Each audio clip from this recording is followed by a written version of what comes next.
at our clinic inquiring about the LASIK procedures. Now, they are not the real candidates. They are just searching and thinking about whether they want to go for a LASIK or not. So for them, there is a generalized form of counseling, which we'll be seeing in the later slides. The second is the counseling we do once we have done the pre-LASIK workup of that patient. So that would be a more patient-specific counseling. The third, which I like the most, is the immediately prior to the LASIK procedure, we do the counseling. This is because when we do a pre-LASIK workup and a counseling, at that time the person might be different attending with that patient, and when we are actually doing the procedure and the person who is signing the consent form, at that time that person might be different. So it is very important to counsel just key points before the procedure. And then there is a post-operative counseling phase where we explain about the recovery, how the things will go for next month or so. So that includes the post-operative counseling. Now, second important point would be who would be doing the counseling. So most of the time there are counselors, the optometrists, the assistant surgeons, and the chief surgeons doing the counseling.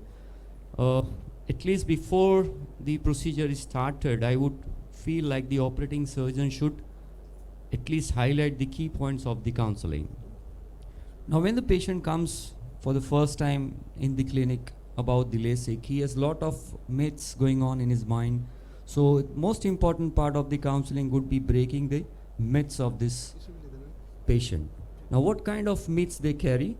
They have that refractive surgery carries a very high risk of infection, so it's not very safe. Second is the night vision, the clarity of vision, the contrast, everything goes down after the procedure.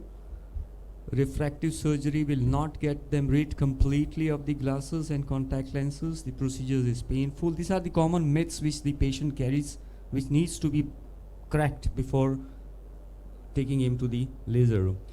All refractive procedures they feel are same, and they should look for the best discount going on in the market. Refractive surgery still today people feel is an evolving stage, and it needs to be wait and watched.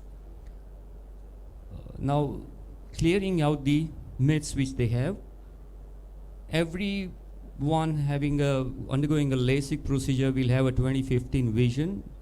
So the answer to this question would be like 93% of the patients with low to moderate myopias will achieve 20/40 vision or even better after a single treatment.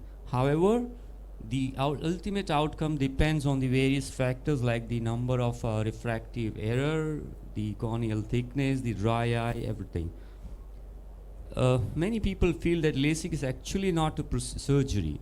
So we need to explain them, counsel them that LASIK itself is a surgery. It is to be done. Although it's a painless, bloodless procedure, but it has to be taken on a serious note, and they have to take due post-operative care. Many people feel that if I don't achieve 20/20 vision, I won't be satisfied with the results. The answer to this question would be like 97% of the patients do achieve 20/20 or even better vision after this procedure. Now, everyone who has a refractive surgery can throw away their glasses forever. This is the myth they carry. So we need to break this myth, like, do you need glasses for presbyopia once a cataract sets up? At that time also you might end up with some residual refractive error. So it's not like that once you go for a refractive procedure, you will never need glasses throughout your life.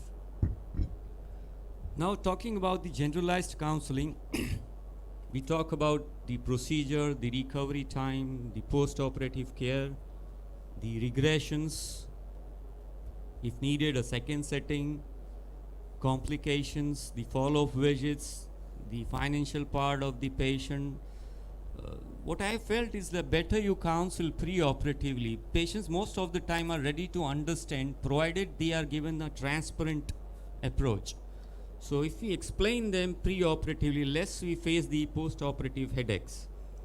Now these would be more of a generalized part of the counseling, and as we discussed earlier slides, like after having a pre-LASIK workup, when we have all the data in our hand, we can go for a patient-specific counseling. This includes in very high myopes or hyperopes if we have residual errors remaining. The second is the dominant and the recessive eye. This is the most commonest problem we face post-operatively. The patients will start comparing their right left eye and keep bothering you all the time. So it is better to counsel pre-operatively about the dominant and the recessive eyes. The hyperopic patients, we need to counsel them. Occupational counseling, like people might be a computer user, they might be a night driving person, or they might be into some sports activities. So accordingly, patient specific or occupational counseling is also must. Presbyopia will set up. This has to be explained. Many a times we plan a monovision approach, which needs to be explained. Astigmatism. Sorry, we have one more minute.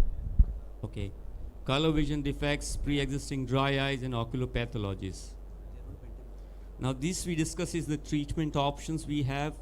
We discuss in a way by explaining all the parameters, all the treatments options, in a way where we are not diminuting the effect of any other procedures. What to expect after the surgery is explained.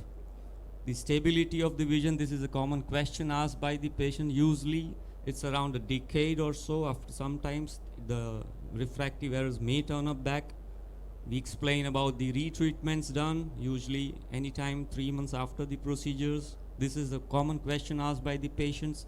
The guarantees, well, there are no guarantees here in the medical procedures. The most important is to remove the fear factor of the patient. We have to explain them that the LASIK procedure is extremely safe, the complication rates are low, and vision threatening complications are almost less than 1%. The final verdict would be decision of LASIK should be based on the facts, not hopes and misconceptions. And goal of this refractive surgery is to not to get rid of glasses, but to make the patient's life less dependent on glasses. Thank you so much. Thank you, sir. Now invite Dr. Anant for his talk on pearls for femtosecond LASIK. I request the speakers to kindly stick to their time. They have 7 minutes for the talk.